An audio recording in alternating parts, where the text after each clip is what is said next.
Vintage vehicles ಅಂತ ಯಾವ್ದು ಕೇಳ್ತಾರೆ ಅಂದ್ರೆ ಯಾವ vehicle age more than 50 years ಆಗಿದೆ ಆ ವೆಹಿಕಲ್ಸ್ ನ ವಿಂಟೇಜ್ ವೆಹಿಕಲ್ಸ್ ಅಂತ ಹೇಳ್ತಾರೆ. ನೀವೆಲ್ಲರೂ ವೆಹಿಕಲ್ಸ್ ಲವರ್ಸ್, ನಿಮ್ ಹಳೆ ಗಾಡಿಗಳಂದ್ರೆ ತುಂಬಾ ಇಷ್ಟ ಇದೆ, ತುಂಬಾ ಇಷ್ಟಪಡ್ತೀರಾ.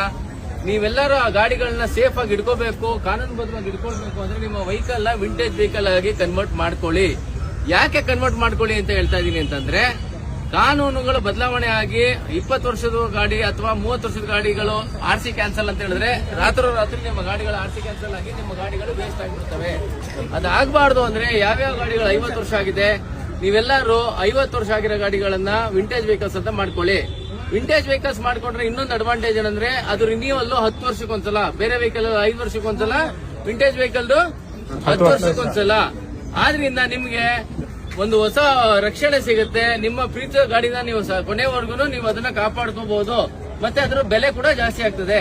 ಆದ್ರಿಂದ ಎಲ್ಲರೂ ಸಾಧ್ಯವಾದ ಮಟ್ಟಿಗೆ 50 ವರ್ಷ ಆಗಿರೋ ವಾಹನಗಳೆಲ್ಲ ಕೂಡ ನೀವು ನಿಮ್ಮ ವಾಹನಗಳನ್ನ ವಿಂಟೇಜ್ ವಾಹನವನ್ನಾಗಿ ಪರಿವರ್ತನೆ ಮಾಡಿಕೊಂಡು ನೀವು ಸಂತೋಷವಾಗಿ ಇರಿ. ಓಕೆನಾ? ಎಲ್ಲರಿಗೂ ಕ್ಲಾರಿಟಿಗಾಗಿ ಇವಾಗ 50 ವರ್ಷ ಹಳೆ ಗಾಡಿಗೆ 50 ವರ್ಷ ಹಳೆ ಗಾಡಿಗೆ ನೀವು 10 ವರ್ಷ FC ಕೊಡ್ತೀರಾ ಅಂತ ಹೇಳ್ತಿಲ್ಲ. ಹಳೆ ನಂಬರ್ ನ ರಿಟರ್ನ್ ಮಾಡ್ಕೊಬೋದಾ ಇಲ್ಲ ಹೊಸ? ಅದು ಸದ್ಯಕ್ಕೆ ಇನ್ನೂ ಚರ್ಚೆಯಲ್ಲಿದೆ. ಅದು ಸದ್ಯಕ್ಕೆ ಇನ್ನೂ ಕಾನೂನಲ್ಲಿ ನಡೀತಾ ಇದೆ.